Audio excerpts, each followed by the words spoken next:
A bankrupt black farmer gives a ride to a hitchhiking girl without knowing she's a runaway millionaire. The rumble of an old pickup truck engine echoed down the dirt road that cut through the dense woods along the Alabama-Mississippi border. Jeremiah Carter, 41 years old, a third-generation farmer from Carter Farms, had just been foreclosed on by the bank and was heading back after an unsuccessful attempt to find a buyer for last year's leftover potatoes. The sky was dimming. In the truck bed, there were only a few bags of seeds, an old plow, and some personal belongings wrapped in burlap sacks, all that was left after a life spent with the land. He was stopped to change a tire when 3 men in black suits suddenly emerged from behind the trees. Their faces were as cold as steel, their footsteps silent. One of them, the tallest, with neatly combed hair and hawk-like eyes, approached the truck and bent down to peer inside the cabin. "Are you sure you haven't seen a blonde girl passing through here?" She might have asked for directions. Jeremiah lifted his hand from the steering wheel, letting it rest clearly on the oil-stained shirt. He wasn't surprised to see their gaze linger longer on the color of his skin than on his words. "I stopped here to change the tire. Haven't seen anyone, sir." The man squinted, as if assessing not just his words, but the entire life of the man sitting behind the wheel of that broken-down truck. But after a few tense seconds, all 3 of them turned away and disappeared into the woods as silently as they had arrived. It wasn't until their footsteps had faded that Jeremiah exhaled deeply and wiped the sweat from his brow. And then, "Are they gone?" A soft female voice called out from the truck bed, followed by the faint sound of the tailgate unlocking from inside. Jeremiah spun around, half surprised, half cautious. The tailgate popped open, and from the darkness emerged a disheveled blonde girl, her designer sportswear caked in mud, her face pale from exhaustion but her eyes still sharp. "Thank you," she panted. "I don't know what would have happened if you had turned me over to them." Jeremiah took half a step back, stunned, his hand gripping the edge of the truck. He had faced many unexpected situations in his life: barns destroyed by storms, horses giving birth in the middle of the night, crop failures due to caterpillars. But he had never had a stranger crawl out of the truck bed in the middle of the woods, running from something that clearly seemed dangerous. He looked at her, then back at the road behind. No sirens, no flashing lights, just the darkness and a question with no answer. And that night, the old pickup truck carried more than just potatoes and seed bags. It carried a secret that could bring down an empire. Jeremiah Carter gently touched the still-open tailgate. The blonde girl in front of him shivered in the cold night air, her breaths rapid and mixing with the buzzing of insects in the woods. Her tangled hair was speckled with dry mud, dusted with pine needles. Her Lululemon tracksuit, once pristine, was now crumpled and torn at the knees.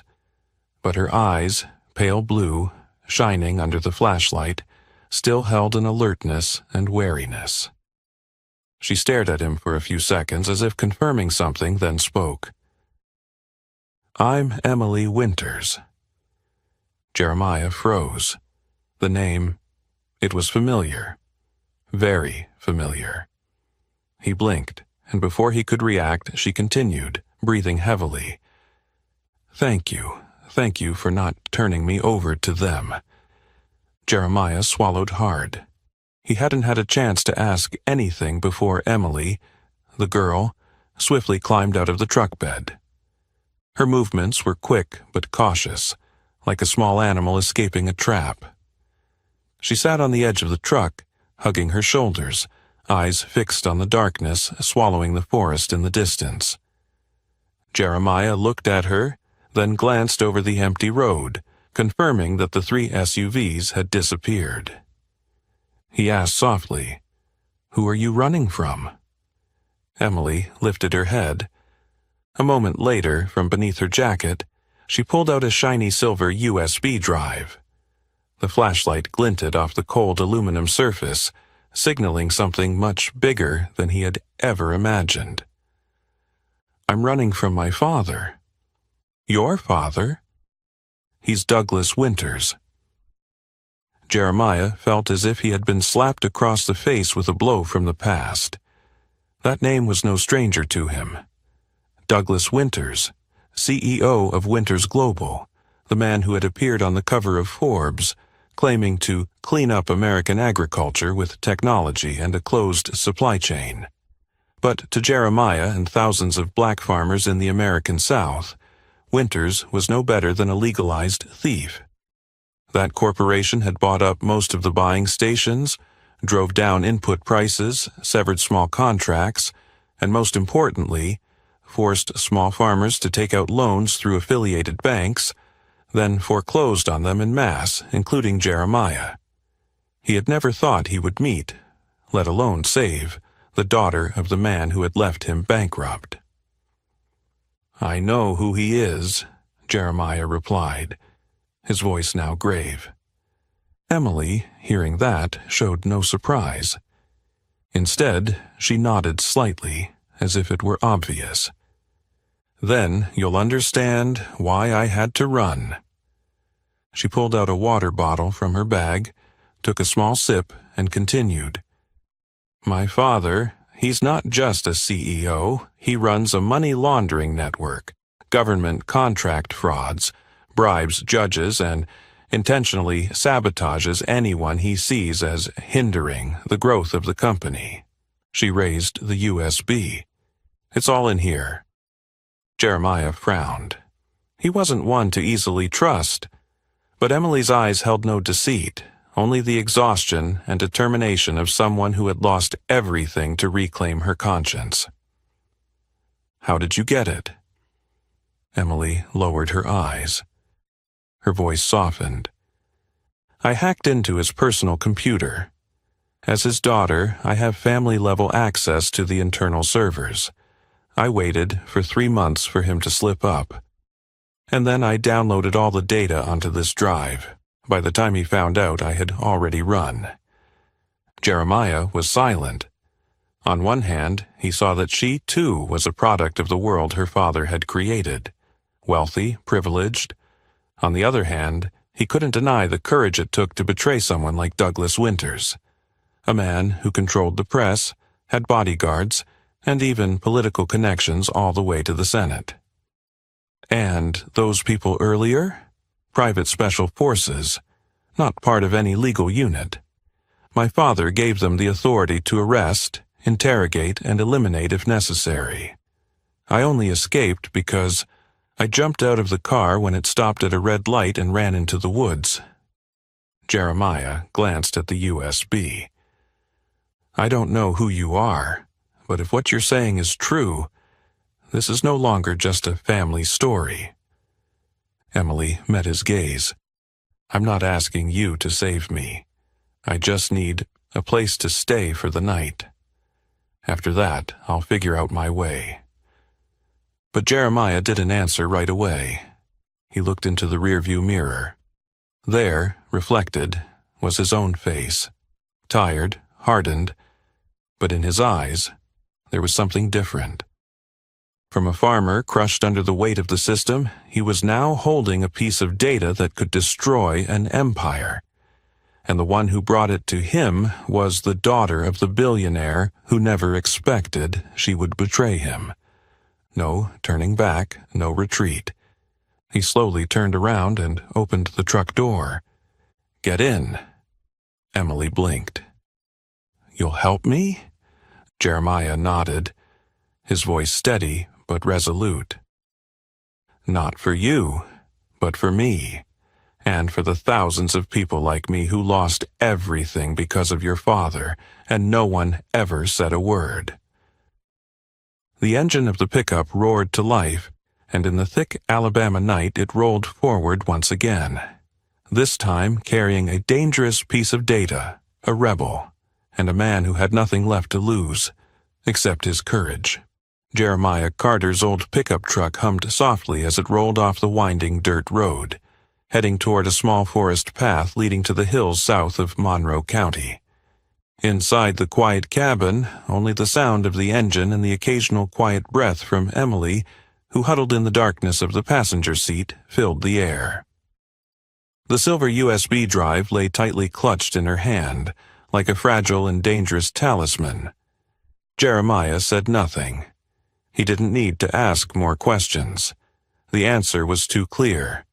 The girl sitting beside him was the daughter of Douglas Winters, CEO of Winters Global, a corporation that had been hailed by the media as a monument to innovation in American agriculture.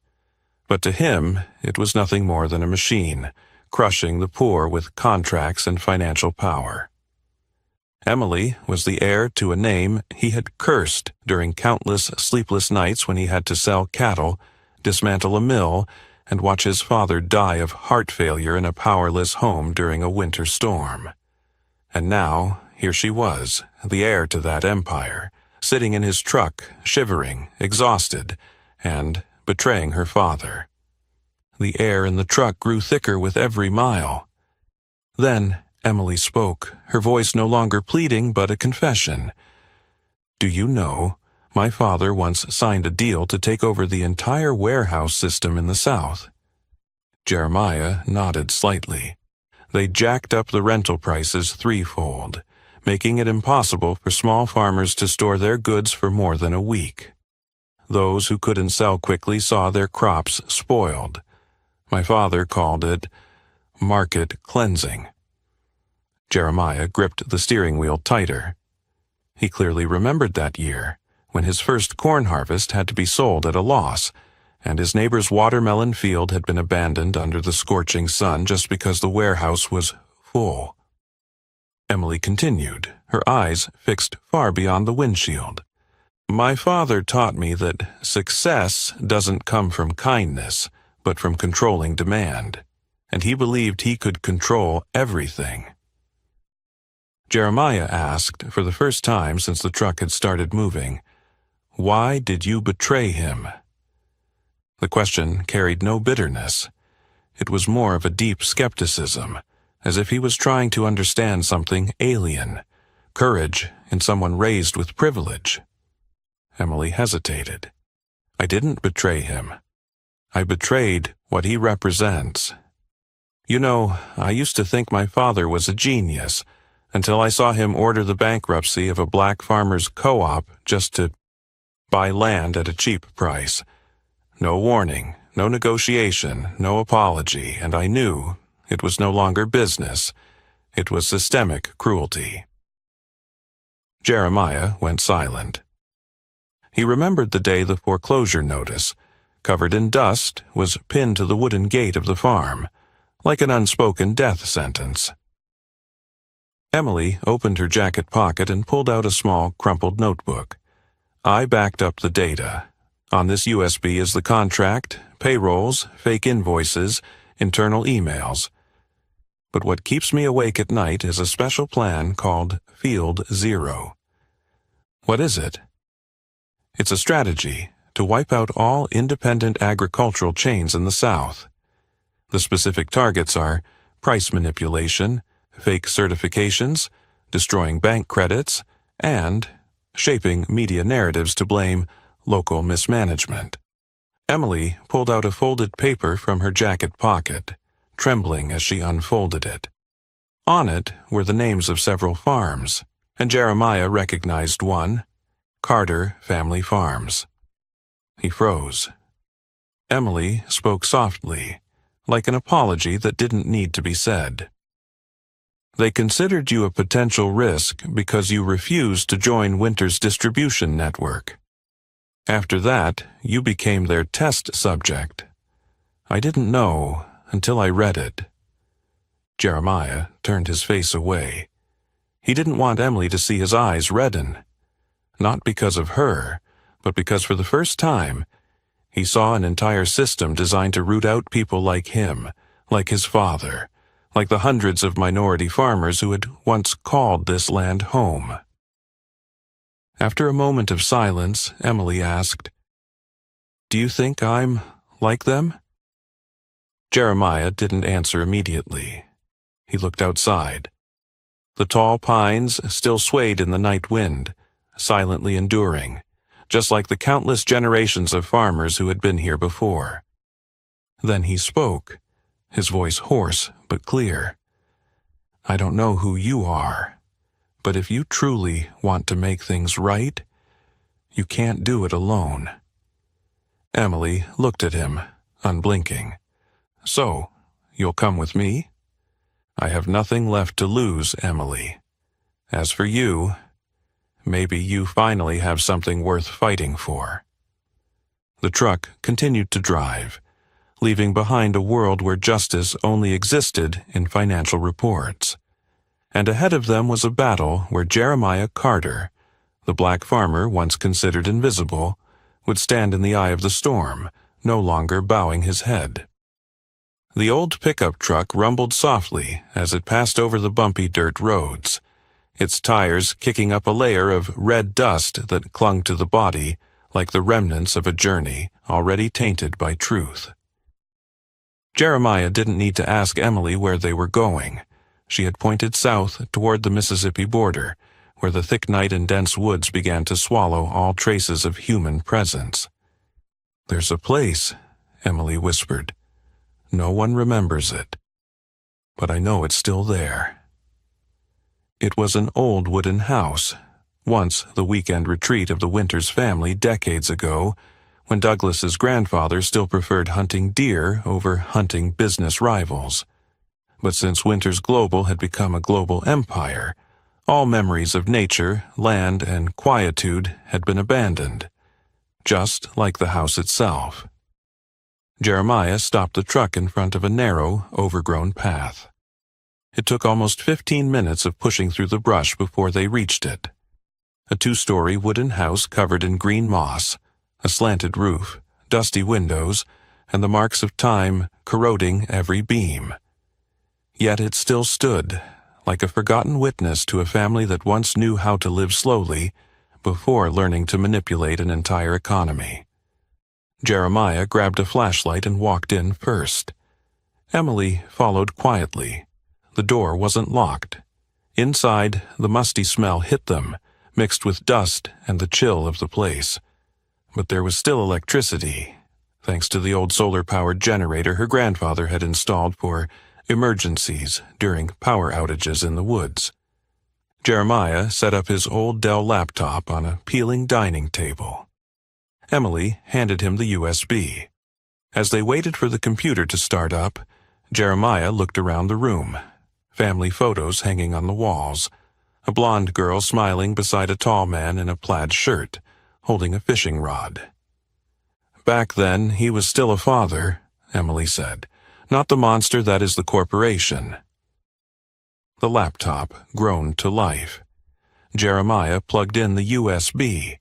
The screen flickered, and a series of folders appeared. Internal mail, finance corruption, judge payments, field 0. He opened each folder.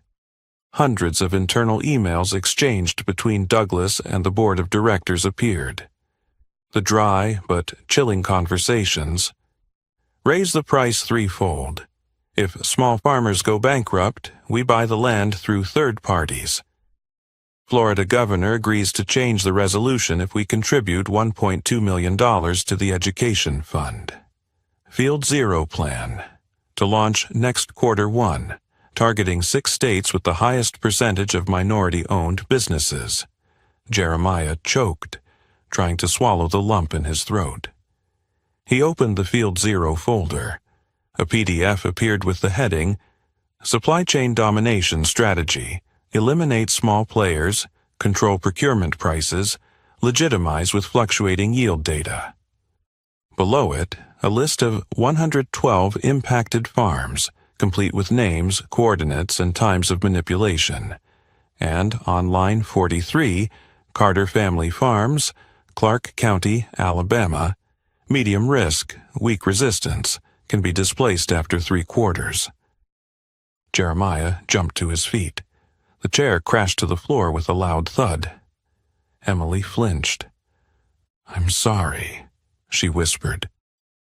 But Jeremiah didn't look at her. He stared at the screen, as if unable to tear his eyes away from the evidence that had destroyed every effort of 3 generations before him. "They didn't just destroy my land," he growled. "They predestined the death of my family, like spraying pesticides on a schedule." Emily looked at him, her eyes red. She had no words, because no words were enough. After a moment of silence, Jeremiah sat down, took a deep breath, and slowly opened the next folder. /Judge payments / He saw a list of transactions: 3 federal judges, 4 state officials, 1 senior lawyer from the Department of Agriculture, all receiving donations from anonymous funds linked to Winters Global. "This is a system, not just a bad company, but a monster that devours this entire country," Jeremiah said, his voice low and cold. Emily nodded, then silently took out a small journal from her bag and handed it to him. "This is my notes from the 3 months I spent investigating internally. It includes account access links, senior personnel, and the locations of the original data storage. But I couldn't access, because all that data can only be connected from the company's internal network." Jeremiah frowned.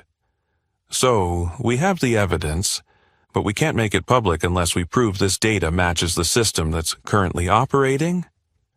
"That's right," Emily exhaled, "and because of that, I need you." Silence. The only sound left was the insects outside.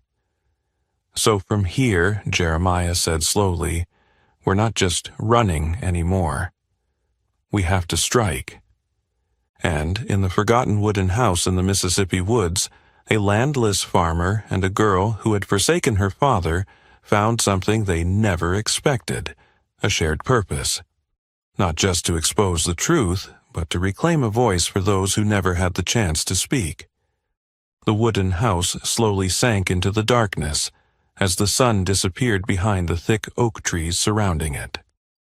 In the stillness, Jeremiah and Emily sat across from each other, the light from the old laptop casting their faces in a faint glow like a small flame, keeping them warm in the storm that was about to break. Jeremiah knew the truth. There was only one way forward, and that way couldn't be walked alone. "I need to call someone," he said, pulling out a phone with a chipped corner, the back of the device patched with tape. Emily looked up, her gaze skeptical but hopeful. Jeremiah scrolled through his contacts. There was one name he had deleted 3 times, yet still couldn't erase: Savannah King. They had worked together once on a class-action lawsuit against the warehouse chains that Winters Global had taken over.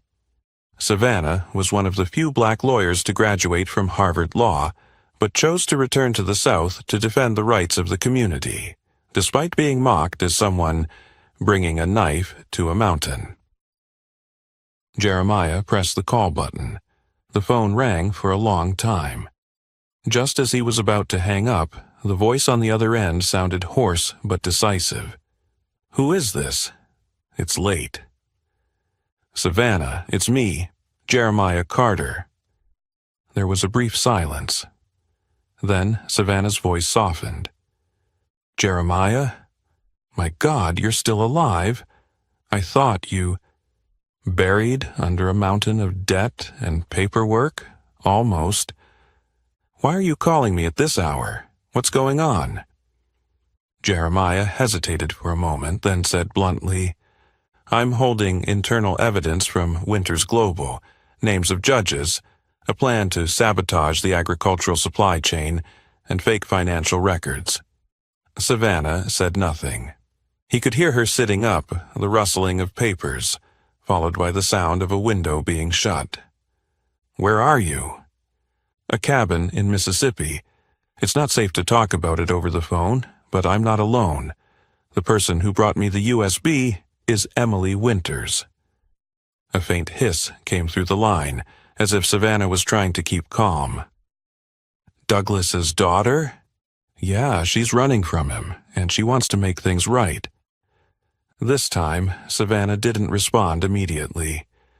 A few seconds passed, and then she sighed, her tone colder. I know this goes deep, but if she's a Winters, then we're playing with atomic fire, Jeremiah. Are you sure she's not a decoy? Jeremiah glanced at Emily, who was now sitting with her knees drawn up by the window, her vacant gaze lost in the night. No more pride, no more the air of a privileged girl. Only a young woman learning how to peel away the layers of deceit she had lived in all her life. I'm sure, he replied. Savannah didn't ask anything further. Just one final question. Send me the coordinates, I'll come tonight. But you need to understand, if we take down Douglas Winters, there's no turning back. I'm not planning to turn back, Jeremiah said, and hung up. 3 hours later, the sound of an engine echoed in the distance. A moss-green Jeep pulled up in front of the cabin. Savannah stepped out, her long coat wrapped tightly around her, holding a suitcase and a stack of documents. She entered, her eyes scanning Emily, who had stood and nodded a quiet greeting, her hands trembling. The girl with the bloodline of an empire, Savannah said, her gaze sharp like a blade. What is she doing in the cabin of a farmer who's been robbed of everything? Emily bit her lip. Then, unexpectedly, she stepped forward, pulled the USB from her chest, and placed it on the table. I came to expose him, and to give back what I once had, but never should have had. Savannah raised an eyebrow, still not fully convinced, but Jeremiah nodded lightly. She's sincere. Savannah opened the USB. She glanced at the folders, then flipped through the documents she brought, quickly comparing a few details. I once had records on Winters Global, but I never had access to the core data. Well, now you do, Jeremiah said. But the problem is how to make it public without being silenced before we can even speak. Savannah looked at both of them. Her eyes darkened. Douglas Winters isn't just a CEO. He's funded campaigns for 3 state governors, controlled several federal courts, and holds stakes in 6 media companies. If you two are planning to take him down with a USB and courage, you'll be dead before you even get to the courthouse. Emily lowered her head. A tear fell into her palm. Her voice cracked. I can't live off stolen money anymore. I'd rather lose everything than become a copy of him. The words hung in the room, heavy and still.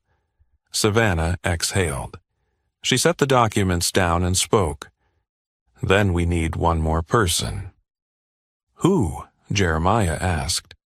Someone who knows how to slip through the government's security loopholes and divert Winters' satellite surveillance while we connect the data. Do you know someone like that? Savannah nodded. There's one. A former NSA agent. His name is Raymond Liu, a cybersecurity genius, and the only one who ever nearly crippled Winters' system before he was threatened with assassination and forced to disappear. Jeremiah looked at Savannah, then at Emily.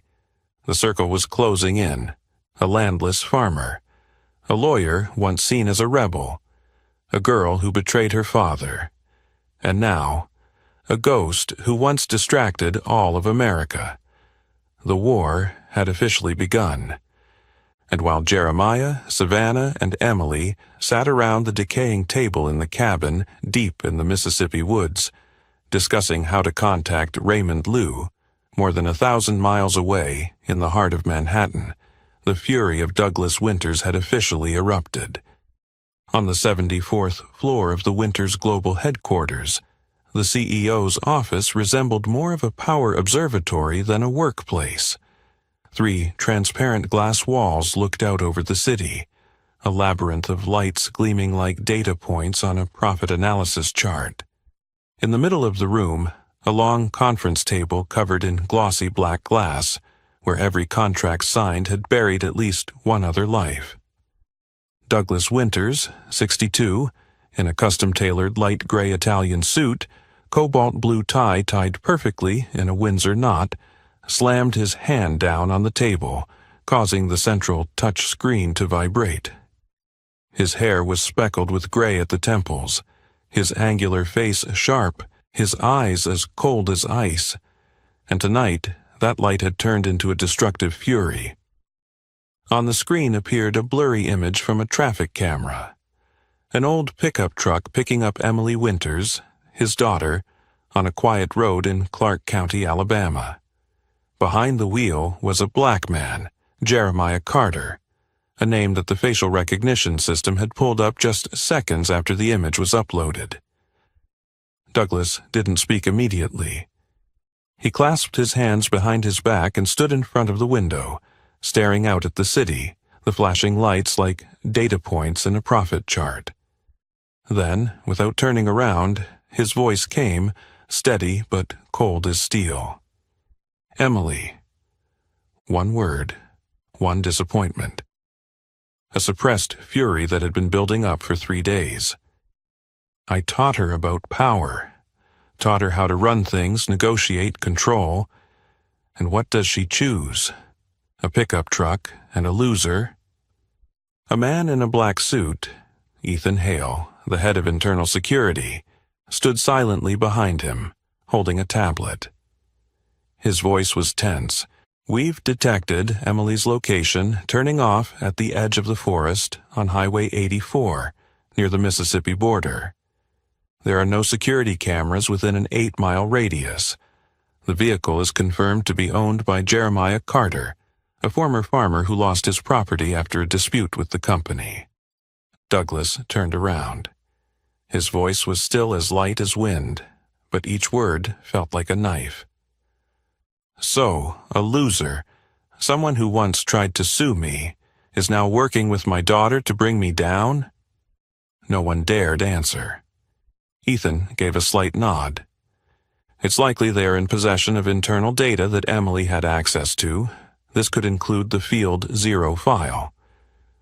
Douglas smirked. A twisted, dangerous smile. If that USB gets decrypted and released, we won't just lose a few stock points. We'll lose everything. The corporation, the alliances, the investment funds, even our political back channels. He walked closer to Ethan, leaning in. Find them. By any means, use all agents outside the system. Erase every trace. And, if necessary, deal with my daughter. Ethan's face went pale, but he didn't resist. He just nodded. Douglas turned back to the table and pressed the internal call button. Activate red level. The room immediately changed color. The lights turned a dim red, and upgraded security devices appeared on the screen. The order to access all traffic cameras, bank transactions, and social media networks in the 6 southern states was approved. A separate surveillance network, funded by Winters Global to bypass legal controls, started operating.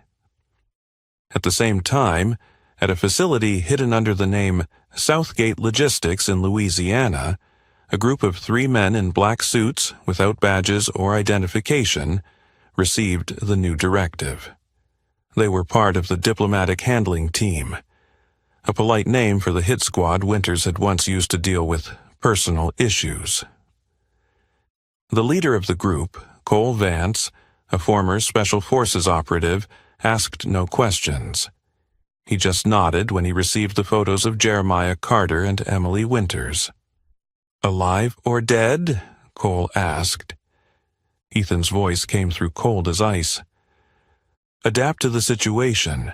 Priority is to get the storage device, avoid making noise, but if necessary, finish both of them. Cole nodded. The final words through his earpiece made him smirk. This time, leave no one alive who can film. Meanwhile, in the cabin, Emily stood alone at the window, watching the moonlight filter through the gaps in the leaves. She felt colder than ever, despite the fire still burning in the hearth. She didn't know that her father had just ordered her own death. Not in a fit of rage, but with the cold calculation of a man who had turned family into product and power into religion. And from that moment on, it was no longer a chase. This was a life-and-death battle between truth and a deceitful empire. As the moonlight gently covered the roof of the cabin in the Mississippi woods, and Emily stood by the old wooden window frame, unaware that her father had just ordered her own execution, over 1,000 miles away, in western Memphis, Jeremiah's group silently left the cabin, heading toward a meeting point that Savannah had arranged years ago, a place only those betrayed by the system dared to go. Savannah's jeep sped through the night like a ghost crossing the boundary between legality and rebellion. She didn't speak much, only reminding them, "Stay silent, don't look at the cameras, don't turn on your phones." Emily curled up in the back seat, clutching the USB as if she let go, all the truth would once again be swallowed by the darkness. Jeremiah sat beside her, his eyes fixed on the road. Each time the vehicle passed a small town, he held his breath, as if sensing someone was hunting them from behind, even though no headlights followed. Finally, they stopped in front of an abandoned building, once a branch of the National Bank, now with shattered windows, power lines tangled in vines, and graffiti sprayed on the wall. "Trust is for sale," Savannah signaled. The basement door opened from the inside, with a special mechanical lock. A dim flashlight beam flickered out, and then a deep, calm voice came from the shadows. "No weapons. Single file." Jeremiah entered first, followed by Emily and then Savannah. Inside the damp, cold basement, the smell of old metal filled the air. A man in his 40s of Asian descent sat in the center of the room, surrounded by computer screens, hard drives, encryption devices, and a mechanical keyboard missing the N key. He didn't need introductions, just his steady gaze and dry voice. Raymond Liu. Jeremiah extended his hand, but Raymond didn't shake it. He motioned for Savannah to hand over the USB, which he plugged directly into his workstation. In just a few minutes, a cascade of commands appeared on the black screen, with algorithms unwrapping the layers of data from the Field 0, Judge Payments, and Finance Corruption folders. Raymond clicked away, muttering to himself as if calculating, AES 512 encryption, internal validation chain, virtual routing system. This isn't something she stole. This is core data. Emily nodded. "I use the family-level access code. My father doesn't trust anyone, not even his IT team, so he set up a legacy root account, only for family, no limits, no system logs." Raymond looked up. For a moment he studied Emily more carefully, no longer with suspicion but with a growing respect. "I used to be a civil network systems supervisor for the NSA, and I analyzed Winter's global system to investigate agricultural credit manipulation. But when I discovered signs of bribery and ethnic demographic data manipulation, I was ordered to remain silent." "You didn't comply?" Jeremiah asked. Raymond smirked. "I don't sell trust, but they sold me to Winters. I was framed, lost my security clearance, and have been living under the radar for 5 years." Savannah interjected, "So, do you trust us now?" Raymond didn't answer immediately. He typed one last command, opening up a map of Winters Global's internal network, a maze of connections between data centers in Boston, Chicago, Miami, and Houston. He nodded slowly. "If we can connect this USB to the company's internal network at the right moment, everything she's taken will be validated by the core server certificate. That means no denial, no erasure. Once it's made public, the data will be like a fingerprint. Impossible to fake, impossible to deny. Emily furrowed her brow. But how do we connect to that system? It's a closed network, completely isolated from the internet. Raymond turned the screen toward her. A model appeared. The headquarters in Chicago, where a press conference was about to take place announcing the biggest tech merger in the industry, Winters Global's acquisition of Garner Technologies. That event is our only chance. You mean, we have to get into the system's core? No need to break in. We just need someone with top-level access to log in from the internal network while this device is connected. Emily fell silent. Then she quietly said, "I can do that." Everyone turned to look at her. Raymond squinted. "You know the master password? Everyone in the Winters family gets a unique code. Mine has never been disabled because my father thought I'd never betray him." A long silence. Savannah spoke slowly. "So, if we get Emily into the main building in Chicago and connect the data at the right time, then the entire authentication system will be exposed to the public by Douglas Winters' own daughter." Jeremiah leaned against the wall and quietly spoke. "The problem is, he won't stay still, and we know he won't hesitate to take action. She's the target now." Raymond looked up, his gaze sharp as a knife. "Then, we must act quickly, quietly, and strike at the right moment." In the cold, dim basement, amidst the flickering screen lights, a strange alliance had officially formed. A hacker once betrayed, a relentless lawyer, a bankrupt farmer, and a girl fleeing from her own bloodline. Meanwhile, on the 74th floor of the glass building in Manhattan, Douglas Winters was preparing his speech for the press conference about the merger. He had no idea that a data bomb was waiting to explode right in the middle of the VIP seats.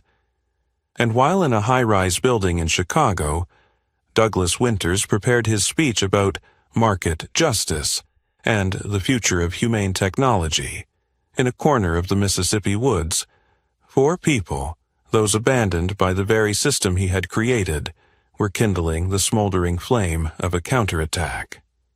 The old green John Deere tractor, the last remaining piece from Jeremiah's father's farm, was driven out of the barn that evening.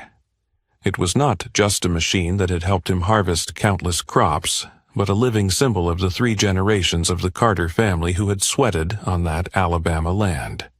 But now it had to go. Jeremiah sold the tractor for less than $2,000, a tenth of its actual value, but he didn't haggle. He only asked one question to the buyer. "Do you know it once plowed 30 acres of corn with just 1 tank of fuel?" When he returned to the cabin, his hands still covered in oil, but the truck was filled with a crate of equipment, an encryption signal transmitter, a military-grade secure laptop, a GPS jammer, and long-range data transmission devices. All the money he got for his memories, now being used to prepare for a data war. On the other side of the cabin, Emily spread the company map out on the table. She was no longer the trembling blonde girl hiding in the truck bed. Her gaze was sharp, dissecting every layer of the Winters Global structure. Red arrows marked branches overseeing government contracts, system vulnerabilities, and branches used as money laundering hubs. "The core is still on the 42nd floor of the Chicago headquarters," she said, pointing to the map. "The server room there holds uneditable internal logs. As long as I log in at the right moment, all the evidence will be permanently authenticated." Savannah, sitting at the writing desk, was busy typing up an emergency lawsuit. A draft spanning dozens of pages, citing numerous federal laws on antitrust, securities fraud, and civil rights violations. But she wasn't writing for the court. Not just that. "I'll send this to 5 independent media outlets, 3 human rights lawyer organizations, and a group of minority legislators in Congress, Savannah said. We need to ensure that if any of us don't make it out of the Chicago building, the truth will still spread. Raymond Liu, who was kneeling on the floor connecting cables to mini-servers, didn't look up but interjected. I've set up 3 anonymous servers in Estonia, Brazil, and Iceland. Once the data is authenticated, I'll clone it and spread it via timed releases. No one will be able to remove it. No one. They no longer talked about if. Now they only talked about when. In Chicago, Douglas Winters had no idea that the people he considered trash were steadily piercing through the impenetrable wall he'd spent 30 years building. But he felt something wasn't right. In his private office, he approached a hidden wall safe, unlocking it with biometric security. Inside was not just wealth, but what he called his digital lifeline. Backup USB drives, fake documents, and an emergency GPS watch designed to erase internal data within 60 seconds if under attack.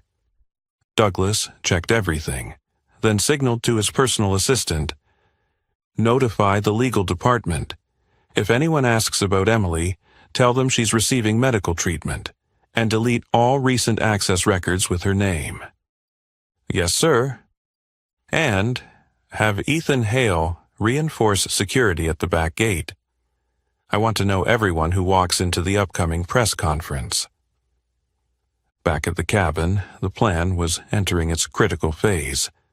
They knew they had no second options. Any mistake could lead to death, or worse, being smeared as saboteurs. Raymond set his laptop down on the table and pointed at the screen. There will be 3 stages.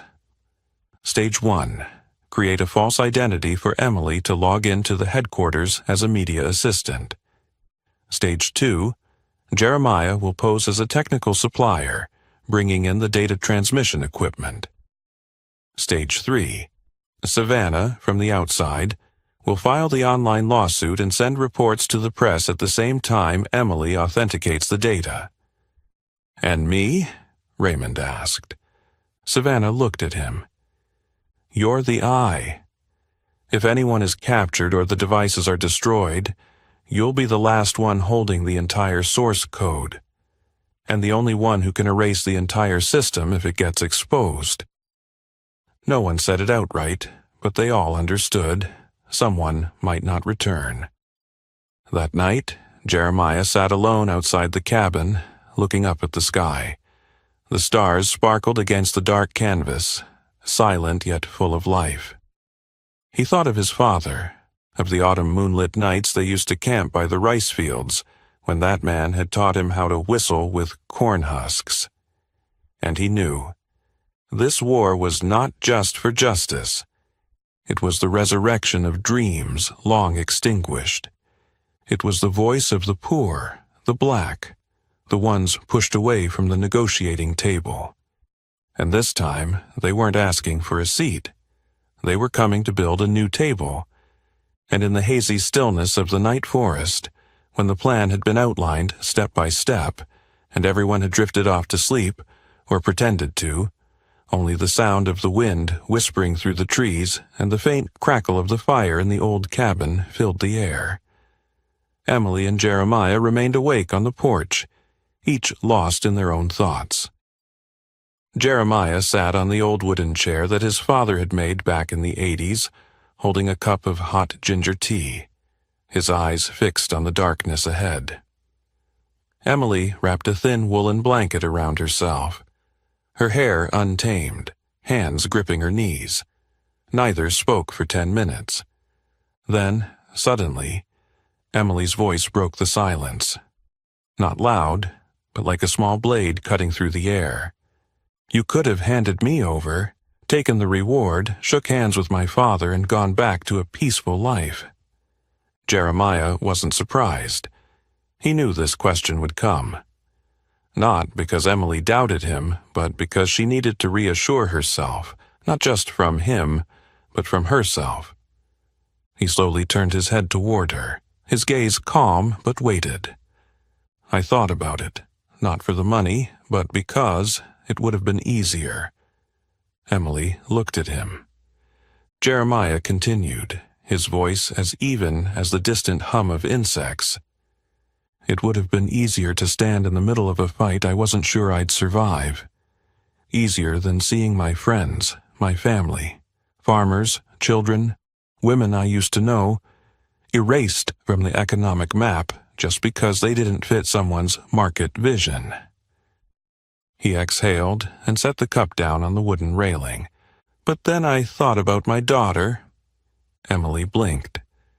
A 6-year-old girl. Her name is Grace. Her eyes are as bright as a campfire, and she loves making popcorn whenever I come home late.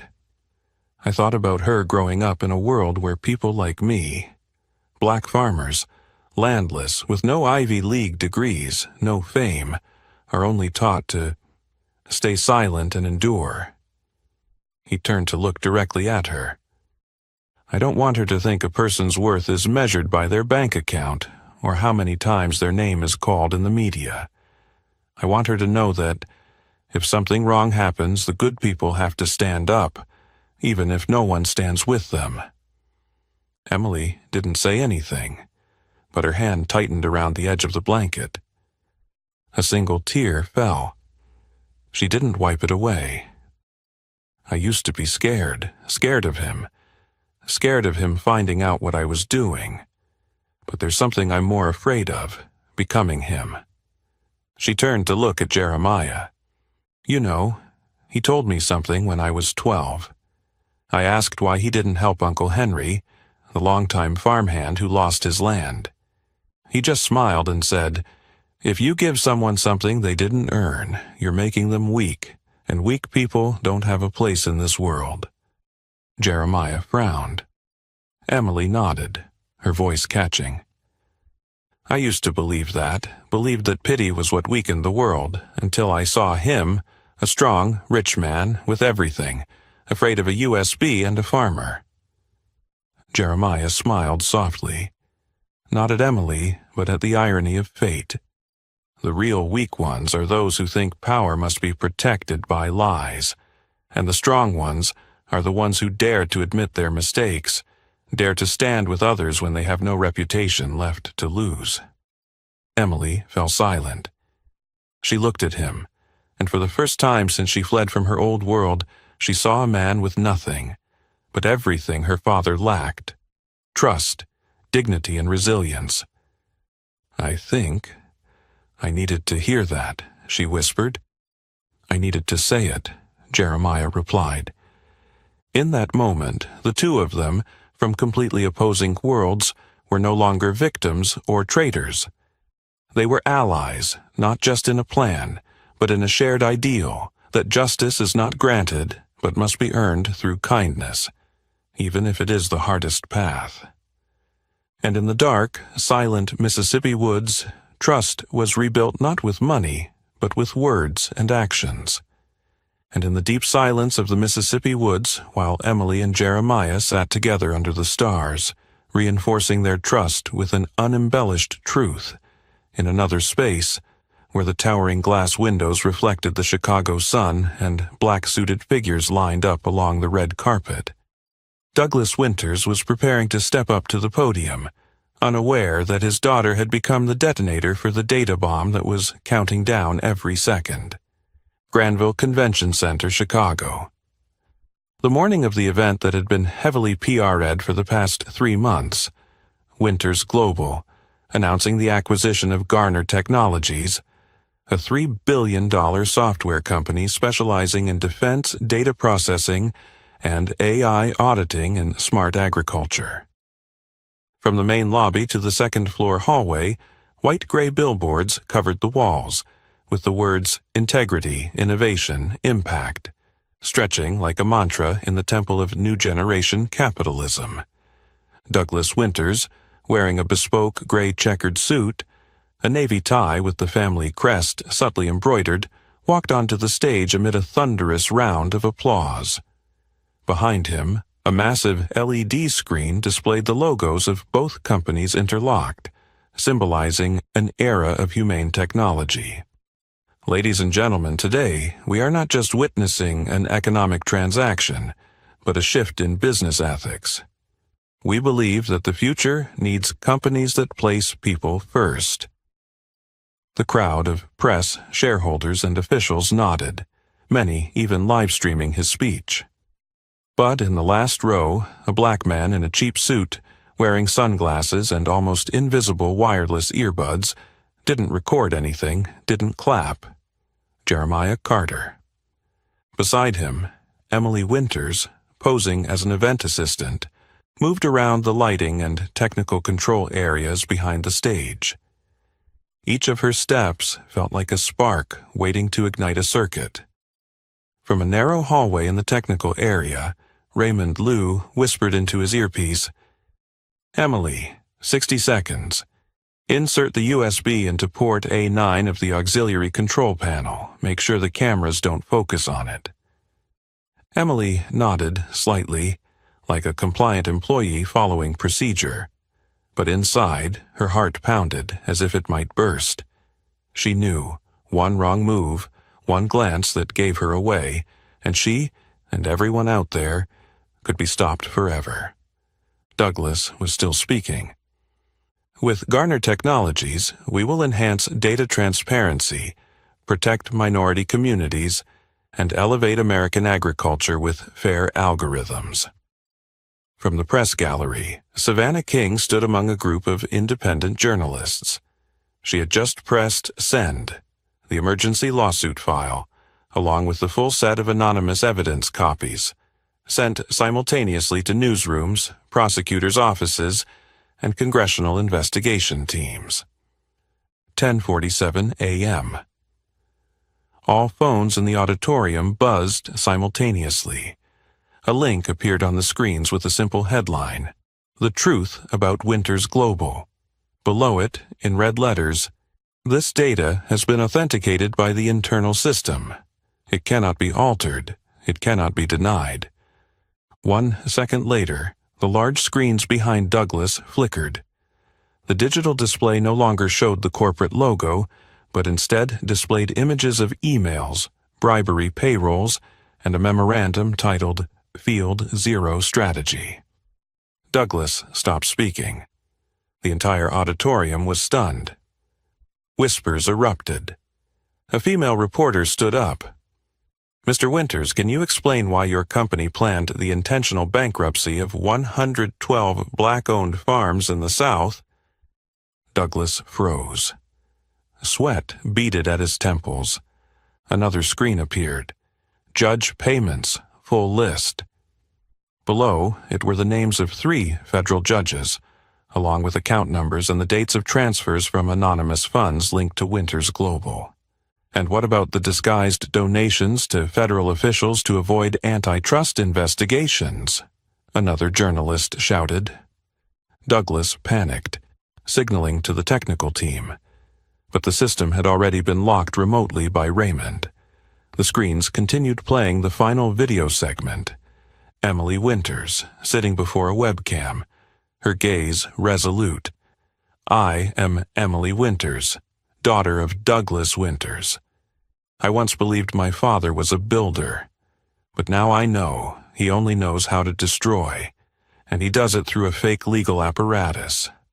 I release this data not for fame, but because I cannot let a corporation built on blood and the silence of the powerless continue to exist. Winters Global has manipulated the market, destroyed the lives of thousands of farmers, and paid to block justice. It's time for the world to know the truth." Douglas screamed, "Shut it down! Cut the power! Call security! Call security now!" But it was too late. Outside the conference hall, 2 plainclothes federal agents walked in, slowly but decisively. The lead agent raised his badge. "Douglas Winters, you are under investigation for financial fraud, bribing public officials, and violating antitrust laws. Please come with us." The crowd erupted into chaos. A media storm had begun. Meanwhile, in the last row, Jeremiah Carter stood up, quietly walking out of the auditorium. He didn't need to stand in front of the cameras. He didn't need to be celebrated. Because in that moment he knew the man who had taken everything from him had been defeated not by weapons but by the truth. In that chaotic moment, as reporters rushed to their feet and the sound of cameras clicked like rain falling on the polished stone floor, while internal data continued to appear one by one on the massive screen, another video was triggered automatically.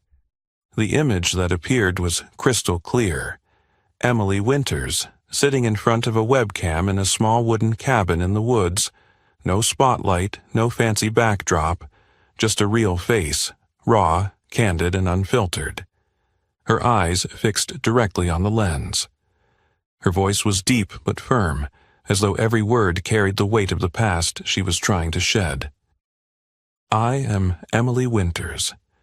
I grew up in a world built on marble and power, but I was never taught that justice is something to protect, only something to control. I can't stay silent knowing what my father has done to thousands of black farmers. I can't ignore the emails instructing price manipulation, the payrolls paying off judges, or the deliberate bankruptcy plans. This is the evidence. The video continued, an image of a bank transfer receipt from the Clearwave Capital account to 2 federal judges. An internal note in Douglas's handwriting. Land doesn't profit if it's in the hands of someone who doesn't know how to manage it. Buy it back at any cost. If necessary, create a credit crisis. Douglas Winters, standing at the microphone in the middle of the stage, screamed like a wounded animal. Cut the feed! Take her down from the screen! This is a forgery, a conspiracy! But no one moved. The technical team stood still. No one touched the equipment. They had received different orders from Raymond Liu, who was controlling the entire system remotely via an anonymous server. Reporters pressed on. Mr. Winters, do you have any comment on the list of 112 minority farms deliberately bankrupt? What about the recording where you referred to black people as supply chain risks?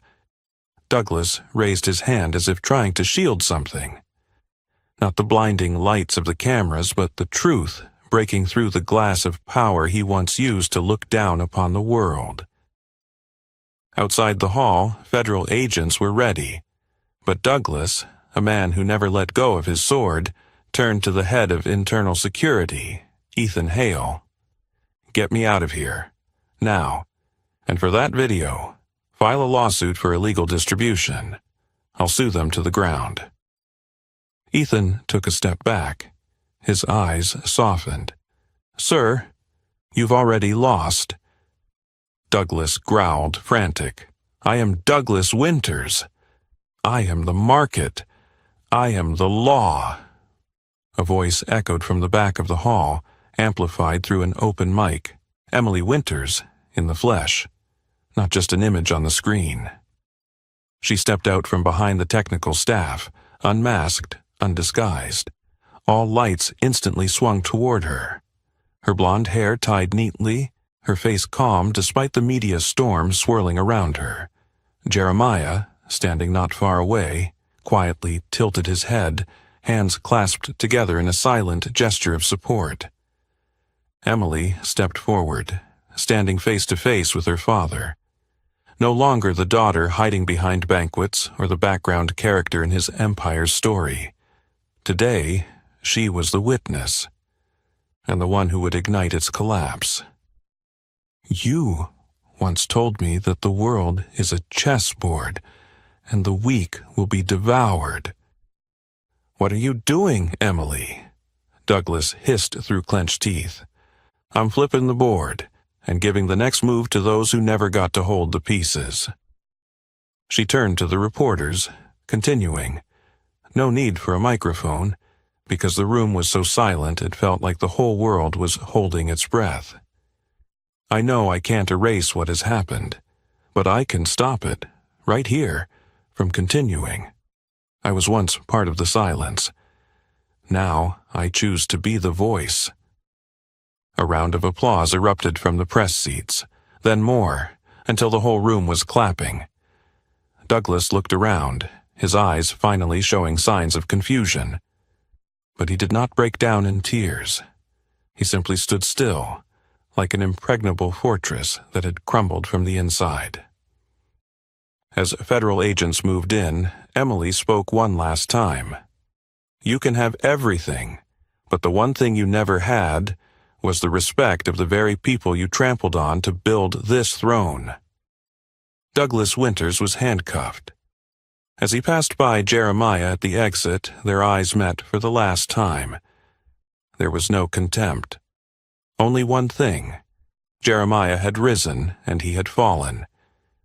As the cold steel cuffs clamped down on his wrists, Douglas Winters tried to turn his head, searching for some escape among the crowd that surrounded him with cameras, questions, and fury.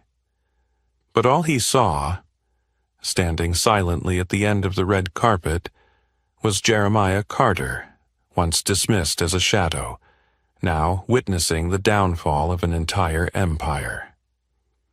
Douglas's eyes flashed with recognition. He snarled, not out of pain, but because the nightmare had become a reality. "That failed farmer? You think this is the end?" His voice echoed through the auditorium, a desperate attempt to salvage his honor by trampling on the one person he had once deemed unworthy of existence. Jeremiah didn't flinch, didn't get angry. He simply took a step forward, slowly, his gaze as calm as water after the rain. He looked directly at the man who had manipulated hundreds of lives with a few cold signatures. "I don't need to beat you, Douglas." A brief silence, as if it stretched out for an entire lifetime. Then he continued, each word like a nail being driven into the rotting beam of a collapsing house. "I just need you to stop. Enough." The entire auditorium fell silent. The words weren't loud, but they reverberated in the hearts of everyone witnessing it. Because in those words there was no vengeance, no bitterness, just a limit that had been crossed long ago, and now it was time for someone to reach out and pull the brake lever that should have been pulled many years ago. Douglas was about to protest, but at that moment the side door swung open and 4 FBI agents walked in, followed by a woman in a gray suit, salt and pepper hair, wearing a gold badge, Savannah King. She stepped onto the stage, raising her badge. Savannah King, Special Legal Advisor to the U.S. Department of Justice. At the request of the Federal Investigative Office, Mr. Douglas Winters is now officially under arrest on charges of financial fraud, bribing officials, abuse of political influence, and corporate sabotage. "This is a conspiracy," Douglas shouted, his eyes bloodshot. "They're making this up. I'm the pillar of this economy. I'm the job creator." Savannah walked up to him, her voice not loud but absolutely firm. "You've created profit by trampling on the right to life of thousands of people. Justice is not something you define, Mr. Winters. It's something you've long lost."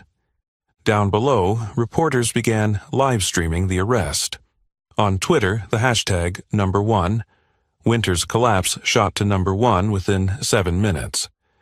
In the auditorium, those who had remained silent now began to clap, not because someone had been dethroned, but because, finally, someone dared to say, "Enough." Douglas was escorted past Jeremiah. His gaze still held hatred, but it had lost its contempt. For now, he knew, the farmer he had once called worthless had brought down an entire empire, without power, without violence, only with the truth. Jeremiah didn't respond to that gaze. He turned away, his eyes moving toward Emily, who was standing in the middle of the auditorium, no longer the shadow behind her father, but the one who dared to break the silence that had lasted for generations. A reporter approached him, asking, "Mr. Carter, do you have anything to say to the public, to those who are watching this case unfold across the country?" Jeremiah paused for a second. Then he spoke, softly but with great weight. "I'm not a revolutionary. I'm just a landless corn farmer. But if someone like me can do this, then that means the system still has hope." And amid the sound of cameras, the frantic clattering of keyboards, and the murmurs of the media, a truth stood quietly, clearer than ever before. The one who had been looked down upon, erased from the economic map, called a failure, was the one who made all of America reconsider what is right. Jeremiah Carter's words, "If someone like me can do this, it means there's still hope for the system," reverberated farther than any PR campaign ever created by Winters Global. It didn't just make people stop, it made them rethink. 3 days after the arrest of Douglas Winters, Winters Global's stock plummeted by over 70% in the first trading session of the week. Investors panicked and fled. The board of directors resigned en masse, and the white spaces in the financial statements, the secrets once buried under the guise of profit optimization, began to rise to the surface like mud after a flood. Within a month, 7 countries across 3 continents launched investigations into Winters Global's shady transactions. Financial institutions in Luxembourg, Singapore, and Panama froze accounts linked to Douglas. In Washington, D.C., 3 congressional committees formed a special investigation team into the collusion between the corporation and federal judges over the past 2 decades. The data from the USB provided by Emily, now fully encrypted, verified, and extracted, became foundational evidence in nearly 70 civil and criminal lawsuits. But amidst the seismic upheaval, those who initiated it chose not to stay in the spotlight. They began to rebuild. Jeremiah Carter, now referred to by the media as the rebuilder of trust, declined all exclusive interview requests. Instead of talking about himself, he chose to speak about people like him. With the compensation from the lawsuits and the money that Garner Technologies voluntarily transferred to moral compensation, Jeremiah did not buy back his family's old land, nor did he buy a new house. He founded the Horizon Farms Initiative, a nonprofit organization dedicated to providing microfinance, reusable agricultural equipment, and land management training for Black and Indigenous farmers in the American South. The goal wasn't charity, it was about giving back true ownership. Jeremiah once said in a private talk, "Justice doesn't come from taking someone to court. Justice comes from helping a Black child know that they can plant a seed and stand on that very land without fear of it being taken away." Emily Winters, after weeks of remaining silent before the press, made her first public appearance at an international conference on corporate ethics, but she did not represent the Winters legacy.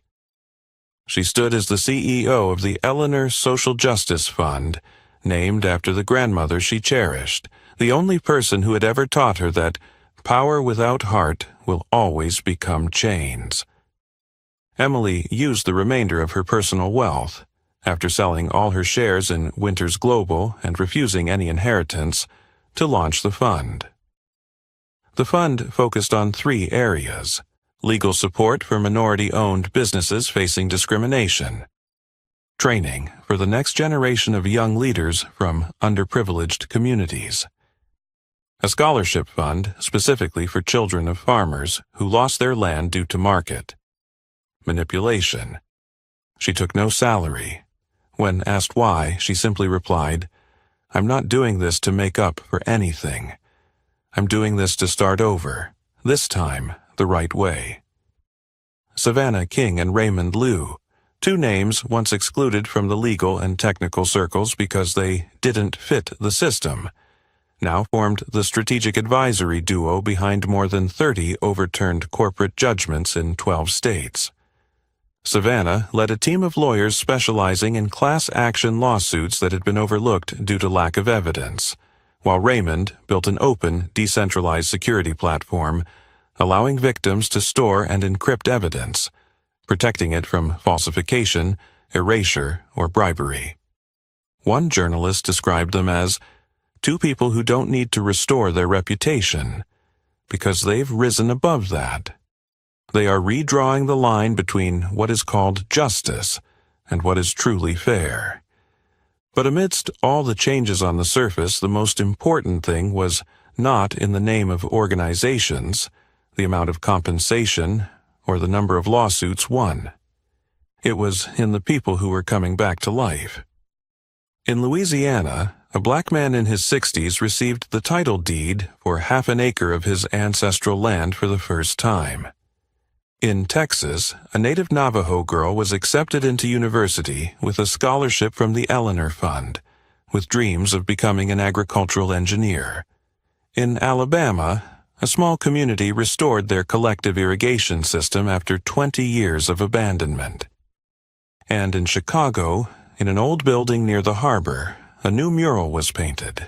No logo, no slogan. Just the image of 4 people standing quietly beneath a blooming tree, a corn plant, a legal gavel, a microchip, and above them the words, "Justice is when silence breaks, and something good grows from the noise." Under the newly completed mural where all 4 stood together beneath the tree of justice, a tree that grew from courage, not privilege, a new generation was beginning to speak. And those who had once been silent, those pushed to the margins of society, were no longer just being listened to. They were rewriting the future. At the Atlanta National Convention Center, soft stage lights reflected off the dark wooden stage where the annual Voices Reclaimed event was taking place. An awards ceremony honoring individuals who had made groundbreaking contributions to social justice, community innovation, and the restoration of values that had been stolen. This year, the most prestigious award, Rebuilder of the Year, was not given to a billionaire entrepreneur, a tech investor, or a famous politician. It was awarded to a black man who had lost his land, been mocked as an obsolete farmer, and once told he didn't belong in this game. Jeremiah Carter. He walked onto the stage in a modest, earth-colored suit, not tailored with extravagance, but with sleeves stitched with rough, worn threads, remnants of his years working the land. His eyes scanned the room, where the guest chairs were not reserved for the elite, but for those who had once been forgotten.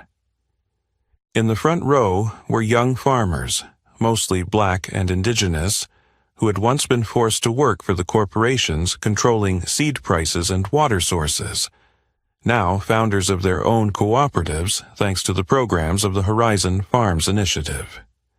Sitting beside them were black girls studying STEM under the Eleanor Scholarship Fund, their eyes shining with hope, not just in knowledge, but in their right to contribute their voices to the world of tomorrow.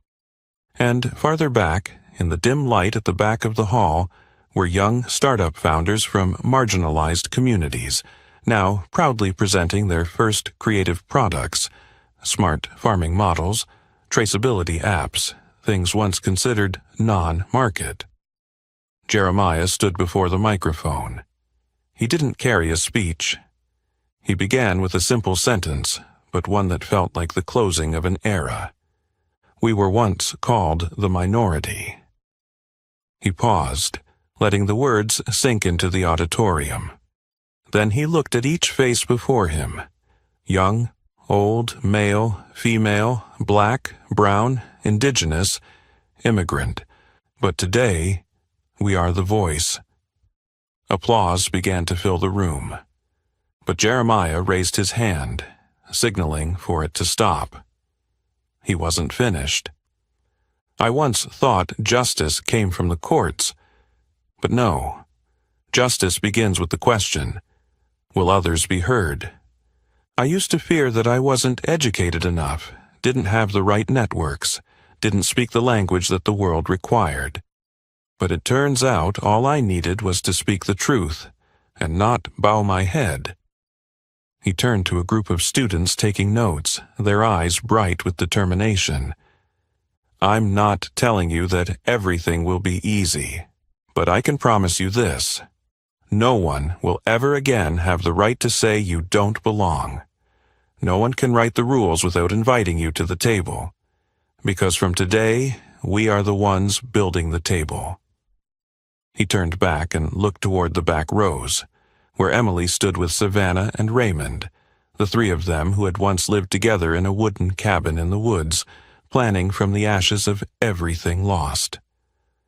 None of us were born with true privilege.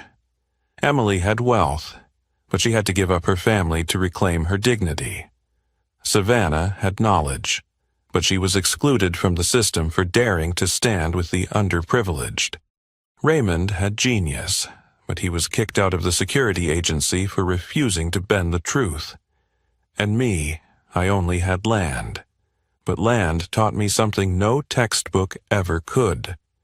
To plant, you must believe. To harvest, you must be patient. And to change the world, you must start from where others refuse to look. A thunderous round of applause erupted this time. Jeremiah smiled and bowed his head, but before leaving the podium he added one final thing. "Someone once asked me, if I could turn back time, would I seek revenge on Douglas Winters? I said no. I don't need him punished. I need those he crushed to live, to do, and to be loved as they deserve to be." And in that moment the entire auditorium seemed to unite as one, not by shared bloodlines but by a truth. The future is not written by the strongest, but by those who refuse to bow when they are despised. As the stage lights dimmed, the applause faded into murmurs, and the auditorium returned to its usual rhythm. Jeremiah Carter didn't immediately head backstage. He stood still, looking at the rows of emptying seats, where dreams once deemed impossible had risen, stepping into the light. And that night, on the 18th floor balcony of a hotel by Lake Michigan, under the high and cold sky, where the wind carried the salty breath of time, Emily Winters leaned against the railing, her woolen coat draped loosely over her shoulder, her gaze distant toward the city that pulsed with electric light and untold stories. Jeremiah stepped out, holding 2 cups of hot tea. He handed her one, saying nothing. They sat in silence for a long while, as if both listening to the only sound left after all the noise, the steady heartbeat of the new world they had just helped bring into being. Then Emily softly spoke, not turning to him. "Do you think everything started the moment I crawled into your truck?" Jeremiah smiled. Not a loud laugh, but a smile that had passed through fire, blood, faith, and betrayal. "No. Everything started when you didn't lock the trunk." Emily turned to look at him. In her eyes there was no longer any remnants of the past, only the light of someone who had realized that sometimes, to change an entire empire, all it takes is to choose not to lock a door. Jeremiah looked directly into her eyes. Those eyes weren't of a poor farmer, not of a hero, but of an ordinary person who had dared to do something kind, even when the world told him it was pointless. It all starts with a choice, not fate, not chance, but small, courageous choices that no one sees. He continued, his voice deep and full of emotion. "You could have chosen silence. I could have chosen to turn away. Savannah could have chosen to retreat. Raymond could have lived in hiding forever. But we didn't, and that's why everything changed." Emily nodded slowly. The wind blew through her hair, making the moonlight shimmer on each strand like silver. "Your father once believed that power could be maintained through fear and control. He was wrong," Jeremiah said. "True power is when someone chooses to trust, even when they're not required to." Below the balcony, the city continued its hustle. But here, there were no cameras, no reporters, no need for validation. Just two people who had chosen to act right when no one forced them to. And because of those moments, the world had changed. A moment later, Emily set her tea down, turned to ask softly, as a younger sister would ask an older brother something she had never dared to say out loud. "Do you think, if you had locked the trunk that day, what would have happened?" Jeremiah looked up at the deep night sky. Then he answered, "The world would still have one corporation standing on fear, a father who never learned to love anyone properly, and a girl who still thought she had no right to choose." Emily laughed, but her eyes welled up. They stood side by side, silently, in the gentle cold of the night. No words were needed. They understood that the world doesn't change with slogans, but with the small actions of ordinary people. When they choose not to remain silent, not to turn away, not to bow down. And it was right there they wrote something that no system could control, no corporation could manipulate, and no government could forbid. Justice doesn't begin with the courts. Justice begins when someone dares not to lock the trunk. And that is the journey of a farmer once called a failure. A girl who dared to betray her own bloodline to stand for justice, and ordinary people who did the extraordinary, not through hatred, but through trust and the right choices in moments when no one forced them to choose. This story makes us wonder, if it were you, would you dare open the trunk, or would you lock it? Leave a comment below. Which choice in your life is one you can never forget? And if this story touched you, don't forget to hit like, share to spread positive values, and subscribe to the channel so you don't miss the next inspiring stories. Because sometimes an entire new world begins with just one choice.